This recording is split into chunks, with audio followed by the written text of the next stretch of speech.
Alright guys, and welcome back to the channel.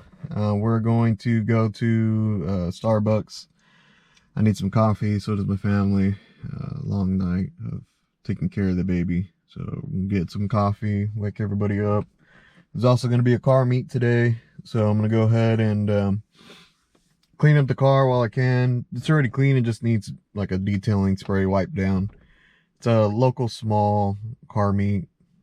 There's probably going to be like maybe 7 people there or something like that. It's nothing too crazy.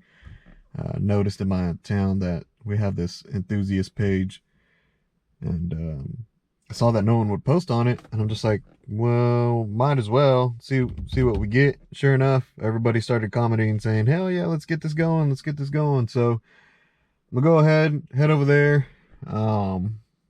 make sure that the car is cleaned up, that way it doesn't look ugly whenever I go over there. See who else shows up. Saw that some guy had a old school Camaro, a couple Z01s, the Evo and stuff like that. So that would be cool to look at.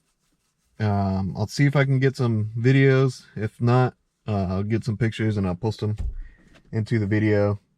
But yeah, guys, thanks for watching.